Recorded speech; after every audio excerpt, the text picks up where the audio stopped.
অনেকে বাড়ি কেনার সময় সবার আগে যেটি চিন্তা করেন সেটা হলো ডাউন পেমেন্টের বিষয়টি একটি চিন্তা থাকে। আমরা কি খুব অল্প ডাউন পেমেন্ট কিংবা নো ডাউন পেমেন্টে বাড়ি কেনার কোনো সুযোগ আছে কিনা? যত কম ডাউন পেমেন্ট দিব, কিন্তু ইন্টারেস্ট রেট এত হাই ইন্টারেস্ট বেশি পে করতে হবে, একই সঙ্গে মান্থলি ইনস্টলমেন্টও কিন্তু বেশি হচ্ছে। বেশি হচ্ছে, সেই দিকে আপনাকে খেয়াল রাখতে হবে। এখন আমরা যখন মর্টগেজ নেই তখন আমাদের কাছে দুটো অপশন থাকে, একটা অপশন থাকে মর্টগেজ ব্যাংক থাকে, আবার মর্টগেজ ব্রোকার থাকে। আমরা কার কাছ থেকে আসলে মর্টগেজটা নিতে যাব? আমরা রিকমেন্ড করি ব্রোকাররা বেস্ট, কারণ ব্রোকারদের অপশন এবং ওদের প্ল্যান বেশি থাকে, প্রোগ্রাম বেশি থাকে, যেটা ব্যাংকের সুনির্দিষ্ট কিছু প্রোগ্রাম থাকে। অনেকে বাড়ি কেনার সময় সবার আগে যেটি চিন্তা করেন সেটা হলো ডাউন পেমেন্টের বিষয়টি একটি চিন্তা থাকে। আমরা কি খুব অল্প ডাউন পেমেন্ট কিংবা নো ডাউন পেমেন্টে বাড়ি কেনার কোনো সুযোগ আছে কিনা? Thank you, Joel bhai. Great questions. Definitely, there is the options. State of new York mortgage agency থেকে দুটো প্রোগ্রাম আছে। ওরা একটা ডাউন পেমেন্টের জন্য ওরা একটা অ্যাসিস্ট্যান্স প্রোগ্রাম আছে, ইভেন ক্লোজিং কস্ট অ্যাসিস্ট্যান্স ওদের একটা প্রোগ্রাম আছে, যেটা দিয়ে ফার্স্ট টাইম হোম বায়াররা ইজিলি লো ডাউন পেমেন্ট এবং লো ক্লোজিং কস্টে বাড়ি কিনতে পারে। এছাড়া এইচএ ফেডারেল হাউজিং অথরিটির একটা লোন আছে, যেটা শুরু হয় 3.5%, খুবই এটাও শূন্যের কাছাকাছি, দেখেন 3.5% অনলি। সো অল্প ডাউন পেমেন্টে আপনি বাড়িগুলো কিনতে পারতেছেন। এছাড়া রুরাল এরিয়াতে ইউএসডিএ নামে একটা প্রোগ্রাম আছে, এরা জিরো ডাউন পেমেন্টে আপনি বাড়ি কিনতে পারবেন। তবে ওইটা কিছু শর্ত থাকে ওদের, ওই শর্তগুলো আপনাকে ফুলফিল করতে হয়। এছাড়া কিছু কিছু ব্যাংক আছে, ওরা আপনাকে কিছু গ্র্যান্ড প্রোগ্রাম অফার করতেছে, যেটা দিয়ে ওই গ্র্যান্ডকে ডাউন পেমেন্ট হিসেবে ইউজ করে আপনি বাড়ি কিনতে পারবেন। বাট এখানে একটা কথা মনে রাখতে হবে জুয়েল ভাই, আমরা যত কম ডাউন পেমেন্ট দিব, ইন্টারেস্ট রেট এত হাই ইন্টারেস্ট বেশি পে করতে হবে, একই সঙ্গে মান্থলি ইনস্টলমেন্টও কিন্তু বেশি হচ্ছে, সেই দিকে আপনাকে খেয়াল রাখতে হবে। শুধুমাত্র লো ডাউন পেমেন্ট না, আপনার যে ইনস্টলমেন্ট সাইজটা কত হবে সেই দিকেও খেয়াল রাখলে আপনার বাড়ি কেনার জার্নিটা অ্যাফোর্ডেবল এবং ইজি হয়। এবং এই সুযোগ সুবিধা যেগুলো বলছিলেন, এগুলো কি ফার্স্ট টাইম হোম বায়ারদের জন্য, নাকি যতবারই বাড়ি কিনবেন আপনি এই সুযোগগুলো নিতে পারবেন? এগুলা বেশিরভাগই হলো ফার্স্ট টাইম হোম বায়ারদের জন্য। ওকে, ফার্স্ট টাইম হোম বায়ারদের জন্য। বায়ারদের জন্য। এবং আপনি যে প্রোগ্রামগুলোর কথা বলছিলেন, এগুলো কি নিউ ইয়র্ক সিটিতে অ্যাভেলেবল, নাকি এটা নির্দিষ্ট কিছু এলাকা আছে সেসব এলাকার বাইরে এটি পাওয়া যাবে না? এটা নিউ ইয়র্ক সিটিতে অ্যাভেলেবল, এবং ওই যে ইউএসডিএ যে লোনটা, এটা হলো সিটির বাইরে, রুরাল এরিয়া, মানে কাউন্টি যেটি সাইড, শূন্য ডাউন পেমেন্টের কথা বলছেন। রাইট। আর যে শর্তগুলো আছে, অর্থাৎ এটি কারা পাবেন, কারা এলিজিবল? আমি যদি ফার্স্ট টাইম হোম কিনতে যাই, আমি কি পাবো, নাকি এটির জন্য আসলে আমাকে কিছু নিম্ন আয় থাকতে হবে, কিছু নির্দিষ্ট এরিয়া কোডে বাস করতে হবে, কি কি বিষয় আসলে আছে? যেটা শূন্য ডাউন পেমেন্টে নেবেন, ওটার কিছু ওই যে আপনি বললেন সুনির্দিষ্ট কিছু এরিয়া জিপ কোড আছে, ওইখানে আপনাকে বসবাস আমরা করতে যেটা হবে। বলছি রুরাল এরিয়াতে সেটি আর বাকিগুলোর ক্ষেত্রে আপনি ফার্স্ট টাইম হোম বায়ার হলেই আপনি এই ফ্যাসিলিটিগুলো অ্যাভেল করতে পারবেন। ওকে, এখন আমরা যখন মর্টগেজ নেই তখন আমাদের কাছে দুটো অপশন থাকে, একটা অপশন থাকে মর্টগেজ ব্যাংক থাকে, আবার মর্টগেজ ব্রোকার থাকে। আমরা কার কাছ থেকে আসলে মর্টগেজটা নিতে যাব? থ্যাংক ইউ জুয়েল ভাই। এখন দেখেন, যারা মর্গেজ ব্যাংকার, ওরা কিন্তু ওদের নিজেদের ফাইন্যান্সটা নিজেরা করে, অর্থাৎ ওই ফাইন্যান্সটা তাদের ওন প্রোডাক্ট। সেক্ষেত্রে আপনার কস্ট একটু কম থাকে, বাট এখানে অনেক সময় বিভিন্ন লিমিটেশন থাকে, অপশন কম থাকে। বাট যদি আপনি মর্গেজ ব্রোকারদের থেকে লোন নেন, সেই ক্ষেত্রে এরা কিন্তু অ্যারাউন্ড অনেকগুলো লেন্ডারের কাছে একই সঙ্গে শপিং করে। তো শপিং করতে গেলে সেক্ষেত্রে অপশন আপনার অনেক বেশি থাকে, এবং আপনার ইন্টারেস্ট রেট এক একজন লেন্ডারের এক এক রকম হয়। সেই ক্ষেত্রে আপনি যদি অ্যাটলিস্ট ক্লোজিং এর আগে 3-4টা কোটেশন অ্যানালাইসিস করেন, যে এখানে আমাকে বেস্ট রেট দিছে বাট ক্লোজিং কস্ট বেশি কিনা, না ক্লোজিং কস্ট কম, এটা যদি কম্পারেটিভ অ্যানালাইসিস করে আপনি কিনতে পারেন, আমাদের সাজেশন থাকে যে সেক্ষেত্রে মর্গেজ ব্রোকাররা আপনাকে বেটার রেট এবং কারণ আপনি বেটার ব্যাংক কোনটা সেটি হয়তো আপনি জানেন না, এই কারণে আপনি যে কোনো একটি ব্যাংকের কাছে গিয়েছেন, তার ফ্যাসিলিটিসটার থেকে অন্য আরেকটা ব্যাংক ভালো ফ্যাসিলিটিস দিতে পারে, যেটি ব্রোকার জানে, সেই জন্য আপনি বলছেন ব্রোকারের কাছে যেতে। আমরা রিকমেন্ড করি ব্রোকাররা বেস্ট, কারণ ব্রোকারদের অপশন এবং ওদের প্ল্যান বেশি থাকে, প্রোগ্রাম বেশি থাকে, যেটা ব্যাংকের সুনির্দিষ্ট কিছু প্রোগ্রাম থাকে। কিন্তু এমন কোন বিষয় কি হয়, একটি ব্যাংক যত দ্রুত আপনার মর্গেজটা দিতে পারে, ব্রোকাররা কি এত দ্রুত দিতে পারে, যেহেতু ওরা ভায়া হয়ে কাজ করছে, মিডিয়া হয়ে কাজ করছে। আপনার ডকুমেন্টস গুলো যদি অ্যাকুরেট থাকে এবং অন টাইমে আপনি যদি ওদের কিছু আন্ডাররাইটারের কিছু ক্রাইটেরিয়া থাকে, ওকে। এই ক্রাইটেরিয়া কিন্তু ব্যাংকের ক্ষেত্রেও কিন্তু আন্ডাররাইটার থাকে, ব্রোকারের ক্ষেত্রেও আন্ডাররাইটার থাকে। ওই ক্রাইটেরিয়া গুলো যদি আপনি খুব কুইকলি ফুলফিল করতে পারেন, দুই ক্ষেত্রেই বেটার, দুই ক্ষেত্রেই কিন্তু কম্পারেটিভলি আপনি তাড়াতাড়ি পাবেন। তাড়াতাড়ি পাচ্ছেন। এবং কিছু কিছু দর্শক হয়তো অভিযোগ জানান, কিংবা যারা বাড়ি কিনেছেন তারা এই সমস্যাটা অনেক সময় পড়েন, সেটা হলো তারা একটা ফিক্সড রেট ইন্টারেস্টে বাড়িটা কিনেছেন, মর্গেজটা নিয়েছেন, কিন্তু পরবর্তীতে কয়েক মাস পর পর দেখা যাচ্ছে মর্গেজের ইনস্টলমেন্টটা বেড়ে যাচ্ছে। এই ধরনের সমস্যা কেন ফেস করতে হয়? জুয়েল ভাই, আমরা আপনার এই অনুষ্ঠানে আমি একদিন আলোচনা করছি যে টু টাইপের ইন্টারেস্ট থাকে, একটা হলো অ্যাডজাস্টেবল ইন্টারেস্ট রেট, আর একটা হলো ফিক্সড রেট। ফিক্সড রেট ইন্টারেস্টের ক্ষেত্রে আপনার লোনটা কিন্তু 30 ইয়ার্স এর জন্য ফিক্সড থাকে। এখন কোশ্চেন থাকে, তাহলে কেন আমার 30 ইয়ার্স এর জন্য ফিক্সড হলেই তাহলে আমার ইনস্টলমেন্ট 30 ইয়ার্স এর জন্য ফিক্সড থাকা উচিত ছিল, ইনস্টলমেন্ট সাইজটা কেন এটা ভেরিয়েবল হয়, কম বেশি হয়? এটাই তো কোশ্চেন। এটা কেন হয়? এটা কারণ হলো, সে মনে করেন আপনাকে বুঝতে হবে যে একটা ব্যাংকে যখন আমরা কিস্তি বা ইনস্টলমেন্ট পে করি, ইনস্টলমেন্টের কিন্তু 4টা পার্ট থাকে। একটা পার্ট হলো প্রিন্সিপাল, একটা ইন্টারেস্ট, আরেকটা হলো ইন্স্যুরেন্স, আরেকটা হলো ট্যাক্স। এখন যদি আপনি ফিক্সড রেটে মর্গেজ নিয়ে থাকেন, তাহলে আপনার প্রিন্সিপাল এবং ইন্টারেস্ট ফিক্সড 30 ইয়ার্স। ওকে। এখন দেখেন, আপনি যে এলাকায় বাড়িটা কিনছেন, ওই এলাকায় ধরেন একটা নতুন করে মসজিদ নির্মাণ হলো, নতুন করে একটা মন্দির নির্মাণ হলো, নতুন করে একটা সুপার মার্কেট নির্মাণ হলো, নতুন করে একটা ইউনিভার্সিটি নির্মাণ হলো, বা কমার্শিয়াল কমপ্লেক্স নির্মাণ হলো, তখন কি হয়? ওই এলাকাটার ভ্যালুটা বেড়ে যায়। যখনই এলাকাটার ভ্যালু বেড়ে যায়, তখন আপনার ওই যে ট্যাক্স বেশি আসে। ওকে। ট্যাক্স যখনই বেশি হবে, তখন আপনার ইন্স্যুরেন্সটা বেড়ে যায়। এই ট্যাক্স এবং ইন্স্যুরেন্স বেড়ে যাওয়ার কারণে আপনার ওই ইনস্টলমেন্ট সাইজটা একটু বেড়ে যায়। কিন্তু আপনার প্রিন্সিপাল এবং ইন্টারেস্ট ওই দুইটা ফিক্স থাকে, ট্যাক্স এবং ইন্স্যুরেন্স বেড়ে যাওয়ার কারণে ইনস্টলমেন্টটা বেড়ে যাচ্ছে। আশা করি আমি ক্লিয়ার করতে পেরেছি। এবং একইভাবে যদি কোনো একটা এলাকায় দেখা গেল যে অপরাধটা বেড়ে যাচ্ছে, অর্থাৎ বেড়ে যাওয়ার বিষয়টা আসছে, কমার কি কোনো সুযোগ আছে, নাকি এটা কমার কোনো সুযোগ নেই, বেড়েই যেতে পারে?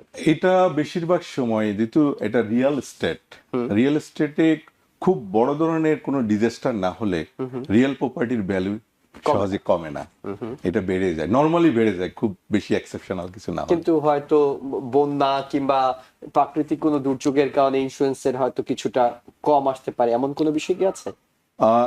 এই ইন্স্যুরেন্সটা তো অনেক সময় মনে করেন কমতে পারে। মনে করেন কোন এলাকায় ক্রাইম রেটের কারণে আপনার ইন্স্যুরেন্সটা হাই ছিল, পরবর্তী সরকার ওই এলাকায় ক্রাইম কন্ট্রোল করলে এটা কমে যেতে পারে। ওকে, তার মানে খুব কম আসলে কমার বিষয় আছে, বেশিরভাগ সময় বেড়ে যায়। তবে সেই বাড়াটা অনেক আকাশ পাতাল পার্থক্য তৈরি হয় না, যেহেতু ট্যাক্স তো আসলে রাতারাতি হঠাৎ করে অনেকটুকু বেড়ে যায় না, একটা পলিসি আছে, নানা মাধ্যমে সেই ট্যাক্সটা অল্প পরিমাণে বাড়ে। এক্স্যাক্টলি। জি, আমরা একটু আপনার কাছে আরেকটু বিস্তারিত জানতে চাই, সেটা হলো কপ এবং কন্ডো, এই যে দুটোর মধ্যে পার্থক্য, এটি একটু আপনার কাছে জানি। থ্যাংক ইউ জুয়েল ভাই, এটা একটা গ্রেট কোশ্চেন এবং দর্শকদেরও আমি মনে করি জানা উচিত। দেখেন, কোপ বা কোঅপারেটিভ হলো, এটা একটা প্রোপ্রাইটারি লিজ, এটা কিন্তু আপনার ওনারশিপ নাই। এখানে আপনাকে যখন একটা কোপ কিনবেন, আপনাকে একটা প্রোপ্রাইটারি লিজ দেওয়া হয়। এই লিজটা হয় কিরকম, সে মনে করেন আপনাকে 99 ইয়ার্স এর একটা লিজ দিল। আচ্ছা। এবং আপনি যখন এই পুরো ওদের যখন পেইড অফ করলেন, আপনি শুধু বিল্ডিং এর একটা অংশ পেলেন। বিল্ডিংটা যে ল্যান্ডের উপরে, ওই ল্যান্ডের কোনো মালিকানা আপনার থাকে না। ওকে। কোনো কারণে যদি ওই বিল্ডিংটা প্রাকৃতিক ডিজাস্টার, ভূমিকম্প বা কোনো কারণে এটা যদি ডিজাস্টার হয়ে বিল্ডিংটা যদি গ্রাউন্ড জিরো হয়ে যায়, এখানে যদি নতুন করে আরেকটা বিল্ডিং তৈরি হয়, সেক্ষেত্রে কিন্তু আপনার ওই কোনো অধিকার বা মালিকানা থাকে না, কারণ এটা হলো ওই বিল্ডিং এর একটা প্রোপ্রাইটারি লিজ আপনি পাচ্ছেন। এখন কন্ডো বা কন্ডোমিনিয়ামটা কি? কন্ডো বা কন্ডোমিনিয়ামটা হলো, আমরা যখন বাংলাদেশে থাকতাম যে মিরপুর ডিওএসএস বা বসুন্ধরা, যে আমরা যে ফ্ল্যাটগুলো কিনতাম, অনেকটা সেরকম। এটা হলো আপনাকে ওরা ডিড দিয়ে দিবে, দলিল দিয়ে দিবে, মালিকানা দিয়ে দিবে। এই ফ্ল্যাট কেনার সঙ্গে সঙ্গে আপনি বিল্ডিংটা ওই পুরো বিল্ডিংটার একটা খণ্ড আপনি পাচ্ছেন, একই সঙ্গে ওই বিল্ডিংটা যে জমির উপরে, ল্যান্ডের উপরে, ওইটারও একটা মালিকানা আপনি পাচ্ছেন। অর্থাৎ কন্ডোর ক্ষেত্রে আপনি কি পাচ্ছেন? এক খণ্ড ফ্ল্যাট পাচ্ছেন, এক খণ্ড জমি পাচ্ছেন। আর কোঅপের ক্ষেত্রে আপনি শুধু এক খণ্ড অ্যাপার্টমেন্ট পাচ্ছেন, জমির মালিকানা পাচ্ছেন না। আরো কিছু পার্থক্য থাকে, যেমন কোঅপের ক্ষেত্রে আপনি যখন এটা বিক্রি করবেন, এখন আপনি বিক্রি করবেন এক্স মিস্টার এক্স এর কাছে, এখন মিস্টার এক্স আপনার বন্ধু, সে আপনার কাছে আসলো, আপনি বললেন হ্যাঁ ঠিক আছে আমার বন্ধুর কাছে আমি এটা বিক্রি করে দেবো, আপনি চাইলে এটা বিক্রি করতে পারবেন না। ওই যে কোঅপ বোর্ড ওটাকে অ্যাপ্রুভ দিতে হবে এবং কোঅপ বোর্ড ওকে লাইক করতে হবে এবং তারা মনে করতে হবে যে হ্যাঁ এই এই কোঅপটা কেনার যোগ্য সে, অর্থাৎ আপনার সিদ্ধান্তের এককভাবে এটা নির্ভর করে না। একই সঙ্গে এই বাড়িটা এই কোঅপটা যদি আপনি ভাড়াও দিতে চান, সেক্ষেত্রে আপনি যদি মনে করেন আমার কাছে ভাড়া দিবেন, আপনার কোঅপ বোর্ড যদি মনে করে না উনি এটা যোগ্য না, আপনি কিন্তু আপনি কিন্তু ওনার, কিন্তু আপনি আমাকে দিতে পারবেন না। বাট ইয়ের ক্ষেত্রে কন্ডোমিনিয়ামের ক্ষেত্রে এটা look like single property, single family হাউসের মতো, আপনি চাইলে যাকে খুশি তার কাছে ভাড়া দিবেন, এটা আপনার নিজস্ব চিন্তা আছে। অর্থাৎ আপনি প্রকৃত বাড়িওয়ালা হতে পারবেন, কিন্তু কোঅপের ক্ষেত্রে আপনি বাড়িওয়ালা হয়েও ভাড়াটিয়ার মতোই থাকতে হচ্ছে, কিংবা আপনাকে কোনো সিদ্ধান্ত নেওয়ার সুযোগ আপনি পাচ্ছেন না। এক্স্যাক্টলি, আপনি যেটা ভাবতেছেন ওকে, এক্স্যাক্টলি তাই। এটা অনেকের কাছে পরিষ্কার হয়েছে, কারণ অনেকেই হয়তো ভাবেন যে কোঅপ করলে তো হয়, কন্ডো কেনার দরকার কি, খরচটাও কিছুটা কম কিংবা জটিলতা কিছুটা কম থাকে। একজন দর্শক আছেন টেলিফোনে। দর্শক, আপনার প্রশ্নটি নিতে চাই, আপনি প্রশ্নটি করুন। হ্যালো, আসসালামু আলাইকুম। ওয়ালাইকুম আসসালাম, আমরা শুনতে পাচ্ছি। আমি বলছিলাম কি যে আমার বাড়ি কেনার ব্যাপারে আমি সিটিজেনশিপ, হ্যাঁ, আমার বোন সিটিজেনশিপ না, ও হলো চাকরিতে আছে, বুঝছেন? তা আমি দুজনে মিলে কি ও চাকরি করে, কিন্তু এখন কি আমরা দুজন মিলে কি একটা বাড়ি করতে পারি? একটু আপনি কি বুঝতে পেরেছেন? আমরা একটু পরিষ্কার হয়নি আপনার কাছে। আপনি সিটিজেন, আপনার বোন সিটিজেন না? না, ও হলো আপনার এই যে ওবামার এই ঢাকার মধ্যে আছে, কিন্তু ও কিন্তু চাকরি করতেছে, চাকরি দিচ্ছে, হ্যাঁ, সবকিছু করতেছে। তা আমরা দুজনে মিলে কি ব্যাংক তো আমার সাথে কাগজ করতে চাচ্ছে, তা আমি বলছি ও কি আমার সাথে মানে শেয়ার হয়ে কি কোনো বাড়ি কিনতে পারবে? ওকে, ওকে, ধন্যবাদ। ব্যাংক আপনি বুঝতে পেরেছেন? কোন জি। প্রশ্ন আছে ওনার কাছে আপনার? না ঠিক আছে, আমি বুঝতে পেরেছি। জি, ধন্যবাদ। আপনি আমেরিকাতে বাড়ি কেনার ক্ষেত্রে আপনার শুধুমাত্র যদি এখানকার লিগ্যাল ভিসা থাকে, এখানকার স্টে করার সুযোগ আছে। হ্যাঁ স্টে করার সুযোগ আছে, তারাই কিন্তু বাড়ি কিনতে পারবেন। এই ক্ষেত্রে আপনার গ্রিন কার্ড হতে হবে, আপনাকে পাসপোর্টধারী হতে হবে, এই দেশের লতে এটা ম্যান্ডেটরি না। সো আপনি এবং আপনার বোন ইজিলি বাড়িটা কিনতে পারবেন যদি আপনার অ্যাফোর্ডেবল ইনকাম থাকে লোন পাওয়ার জন্য। এবং ওনার বোন চাকরি করে বলছিলেন তিনি। ডেফিনেটলি আপনার জন্য এটা ভেরি ইজি আপু, থ্যাংক ইউ। জি, অর্থাৎ বাড়িটি আপনি কিনতে পারছেন, আপনাকে অভিনন্দন। আমরা একটু রিয়েলটর মির্জা মাহমুদ হোসেন, আপনার কাছে আরো কিছু প্রশ্ন রাখতে চাই। আমরা আপনার কাছে জানতে চাই, অনেক সময় আমরা হোম ইন্স্যুরেন্স নিই, এরপর আমাদেরকে বায়ারদেরকে আরো দুটা ইন্স্যুরেন্স দিতে হয়, একটা হলো ওনার পলিসি এবং ল্যান্ডার পলিসি নিতে হয়। এটা কেন নিতে হবে? হোম ইন্স্যুরেন্স তো আমরা নিয়েছি, আমরা মনে করি যে হোম ইন্স্যুরেন্স নেওয়ার পরে আবার দুটো পলিসি কেন নিতে হচ্ছে? থ্যাংক ইউ জুয়েল ভাই, ভেরি ইনোভেটিভ কোয়েশ্চেন্স। হোম ইন্স্যুরেন্সটা আমরা নিয়ে থাকি বিভিন্ন ধরনের প্রাকৃতিক দুর্যোগ থেকে আমার হোমটাকে যদি কোনোভাবে ডিস্ট্রয়েড হয় আমি যেন কভার পেতে পারি। সেটা কিরকম হতে পারে? ডিস্ট্রয়েড বাই ফায়ার, যদি আগুনে পুড়ে যায় সেটা থেকে আমাকে নিজেকে কভার করার জন্য, অথবা ডিস্ট্রয়েড বাই ফ্লাড, বন্যার কারণে, অথবা কোনো ধরনের বিভিন্ন ধরনের থ্রেট, চুরি ডাকাতি, মহামারী, ওইসব কারণ থেকে আমরা যে ইন্স্যুরেন্সটা নিয়ে থাকি ওটা হলো হোম ইন্স্যুরেন্স। এখন আপনার কোশ্চেন হলো এই ইন্স্যুরেন্সটা তো আমাদের নেওয়া হয়েছে, সো উই আর কভার্ড, আমরা কেন ওনার পলিসি বা লেন্ডার পলিসি নেব? এটা আসলে খুবই এটা আপনাদের সবারই বোঝা দরকার। আমি আশা করি দর্শকরাও একটু মনোযোগ দিয়ে শুনবেন। ওনার পলিসিটা হলো, দেখেন এই বাড়িটা নির্মাণের কোনো এক সময় এখানে ল্যান্ড ছিল, ল্যান্ডের পরে কেউ একজন বাড়িটা নির্মাণ করছে এবং আমেরিকার ইকোনমিতে সবাই মুভ করে, কিছুদিন পর সে হয়তো নিউ ইয়র্ক থেকে অন্য এলাকায় চলে গেছে, মুভের কারণে সে বাড়িটা এক্স ওয়াই এর কাছে বিক্রি করে দিছে, কিছুদিন পরে ওয়াই এটা জেড এর কাছে বিক্রি করে দিছে, জেড আবার এ এর কাছে বিক্রি করেছে, এ আবার বি এর কাছে, অর্থাৎ চেইন অফ টাইটেল কিন্তু পরিবর্তন হচ্ছে। এখন দেখেন কোনো কারণে এই বাড়িটা যখনই আপনি ক্লোজিং টেবিলে, কিন্তু ওনারের দায়িত্ব হলো আপনাকে ক্লিন টাইটেল দেওয়া। এখন অনেক সময় দেখা দিল যে একটা বাড়ি একটা কর্পোরেশনের নামে আছে, কর্পোরেশনের কিন্তু একাধিক মালিকানা থাকতে পারে। এখন সব মালিককে আপনি চিনেন না, বা কোনো কারণে মালিকানা এক্স আপনার বাড়িটা ওয়াই এসে আপনাকে রেজিস্ট্রি করে দিল, এটা নর্মালি হয় না, ধরেন হয়ে গেল, তখন এই যে আপনি যে একটা ডাউন পেমেন্ট দিলেন, মালিকানা যদি কোনো ত্রুটি থাকে তাহলে আপনার এই ওনার্স পলিসি আপনার এই মালিকানার ত্রুটিটা থেকে আপনাকে কভার করবে। একই সঙ্গে এখন লেন্ডার পলিসিটা কি, যদি একটা বাড়ি আমরা কিনি, কেনার পরে দেখবেন যে আমরা হয়তো 30% ডাউন পেমেন্ট দিচ্ছি, অথবা 20% ডাউন পেমেন্ট দিই, অথবা 60% ডাউন পেমেন্ট দিই।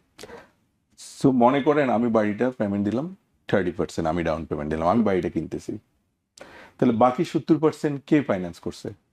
ব্যাংক ব্যাংক ফাইন্যান্স করছে। অথবা ব্যাংক হলো আমাদের লেন্ডার। এখন মালিকানা যদি ত্রুটি থাকে, তাহলে ব্যাংক এই টাকাটা কিভাবে কভার করবে? অর্থাৎ মালিকানা, অরিজিনাল মালিক যে, সে আপনাকে বাড়িটা লিখে দেয় নাই, এটা হয় না, মানে হয়ে গেছে, তাহলে কি সে তো তার বাড়ি নিয়ে চলে যাবে। তাহলে ব্যাংক যে আপনার 70% ফাইন্যান্স করলো, তাহলে ব্যাংক এই টাকাটা কিভাবে রিকভার করবে?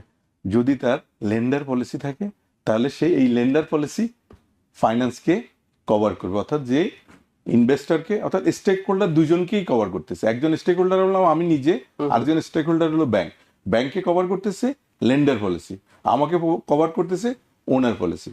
সো ইট ইজ রিকমেন্ডেড যে হোম ওনার ইন্স্যুরেন্স থাকার পরেও আপনাকে ওনার পলিসি এবং লেন্ডার পলিসি কিনতে হয় ক্লোজিং টাইমে। Thank you, এখন জয় ভাই। নিঃসন্দেহে দর্শকদের কাছে বিষয়টি পরিষ্কার হয়েছে, আমার কাছে অনেকটা পরিষ্কার হয়েছে। যেটি দর্শক আছেন সম্ভবত টেলিফোনে, আপনার টেলিফোনটি নিতে চাই।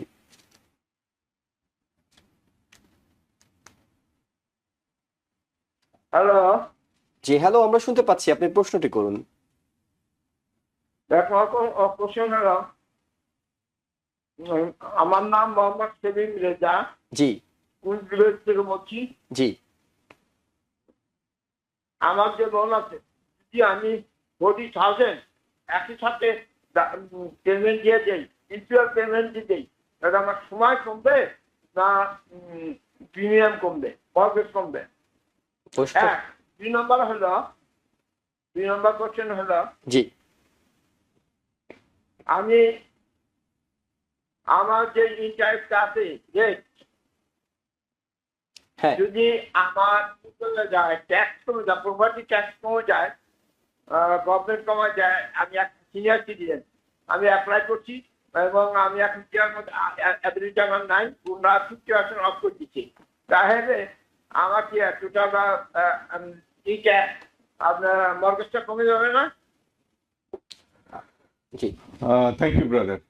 প্রথমত আপনার কোশ্চেনটা, শুনে জি যদি টাই কমে, যদি কমে যায়, তাহলে আমি এই প্রপার্টি ট্যাক্স 1 ইয়ারে আমি 2 টাইমস বা 3 টাইমস দিয়ে দিতে পারবো না? ওকে, আমাদের কাছে পরিষ্কার। প্রশ্নটি কি আপনি পরিষ্কার হয়েছে? জি জি জি। Thank you brother.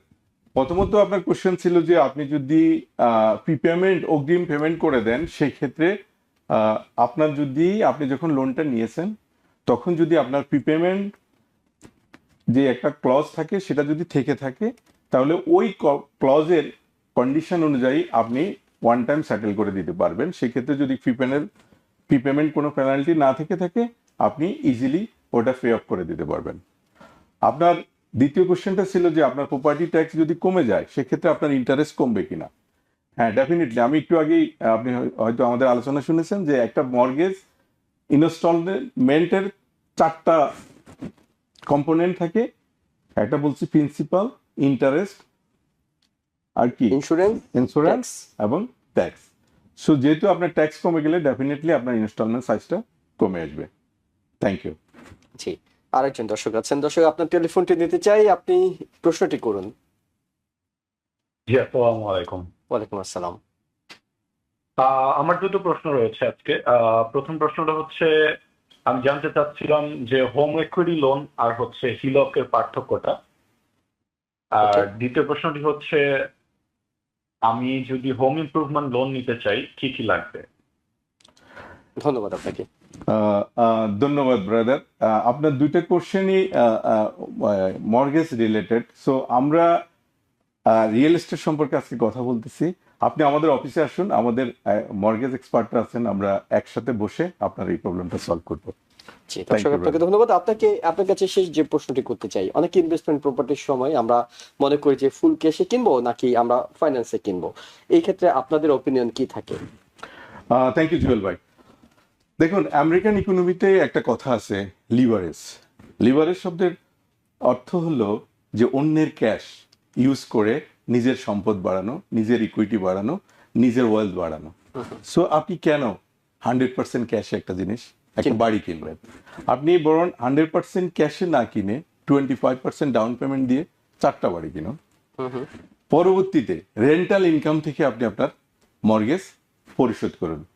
So American ইকোনমির যে শব্দটা লিভারেজটাকে আমরা পরিপূর্ণভাবে ইউজ করতে হলে আপনি ফুল ক্যাশে না কিনে 25% ডাউন পেমেন্ট দিয়ে একাধিক প্রপার্টি কিনুন এবং রেন্টাল ইনকাম থেকে আপনি আপনার মর্গেজ পরিশোধ করুন এবং একটা অংশ আপনার পকেটে নিয়ে নিন। কারণ আপনি যদি পুরোটা ক্যাশে কেনেন তাহলে যেটা হলো আপনাকে মর্গেজ দিতেই হচ্ছে, কিন্তু আপনি একটা বাড়ির মালিক হচ্ছেন 30 বছর পরে। কিন্তু আপনি যদি তখন তো আর মর্গেজের বিষয় নেই, 30 বছর নেই, কিন্তু আপনি যদি 4টা বাড়ি কেনেন সেক্ষেত্রে আপনি একটা নির্দিষ্ট সময় শেষে 4টা বাড়ির মালিক হচ্ছেন। আরেকজন দর্শক আছেন টেলিফোনে। দর্শক, আপনার টেলিফোনটি নিতে চাই।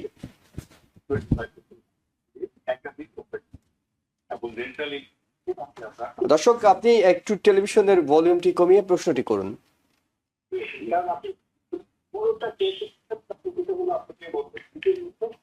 দর্শক, আমরা শুনতে পাচ্ছি, আপনি কি আমাদের শুনতে পাচ্ছেন? হ্যালো, আসসালামু আলাইকুম। ওয়ালাইকুম আসসালাম, আপনি প্রশ্নটি করুন আপা।